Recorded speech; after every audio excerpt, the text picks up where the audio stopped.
नमस्कार बंधुरा सबाइके जानाई स्वागतम। आमी रत्ना फ्रॉम रत्ना किचन। आज के बनाबो निरामिष रेसिपि। चलुन देखे नेওয়া যাক।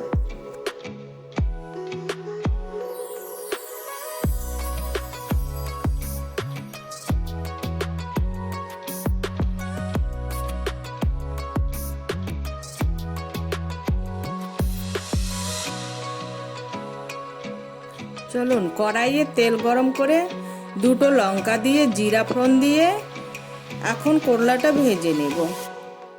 করলাটাকে ভালো করে নাড়াচাড়া করে নেব, তারপরে একটু ঢেকে দিব। ঢেকে দিলে বন্ধুরা ভালো করে একটু সিদ্ধ হবে। তারপরে ওর মধ্যে একটু নেড়ে চেড়ে দিয়ে ওর মধ্যে একটু লবণ দিয়ে দিব। তারপরে হলুদ দিয়ে দিব। হলুদ দিয়ে ভালো করে নাড়িয়ে চাড়িয়ে নিব। নাড়াচাড়া হয়ে গেলে ভালো করে ভেজে নিব।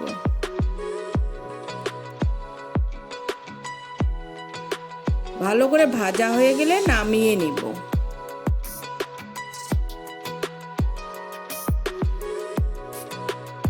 চার পাঁচটা লঙ্কা কড়াইয়ে ঢেলে দিব, তারপরে শাক ঢেলে দিব।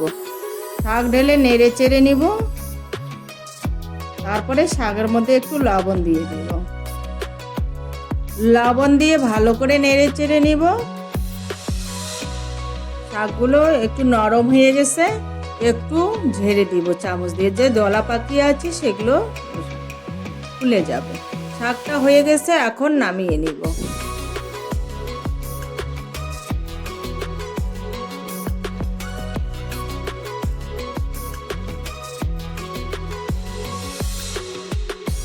তারপর কড়াইয়ে তেল গরম করে ওর মধ্যে 3টে লঙ্কা একটু জিরে দিয়ে ছোট আলুগুলো ছোট ছোট করে রেখেছি, সেগুলো ধুয়ে পরিষ্কার করে ঢেলে দিলাম।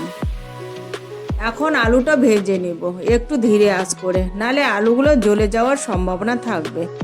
হলুদ লঙ্কা দিয়ে ভালো করে নেড়ে চেড়ে নিব।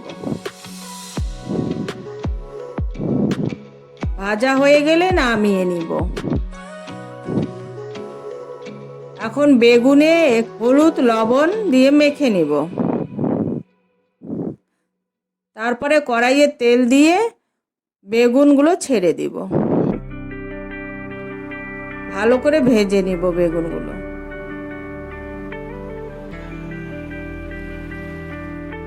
ভাজা হয়ে গেলে নামিয়ে নিব।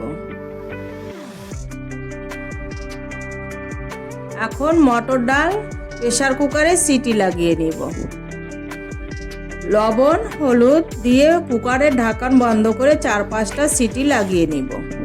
সিটি হয়ে গেলে এখন তড়কা লাগানোর জন্য রেডি। কয়েকটা পাঁপড় ভালো করে ভেজে নিব। ভাজা হয়ে গেলে নামিয়ে নিব।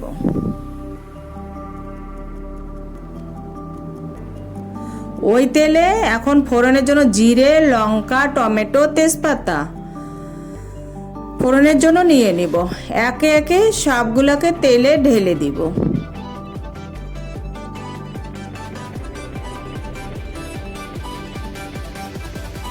ভেজে নিব।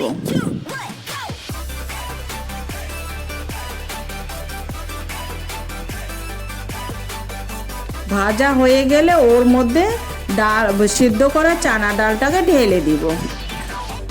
এখন বয়েল আসার জন্য ওয়েট করব। ভালো করে বয়েল এসে গেলে ওটাকে নামিয়ে নিব।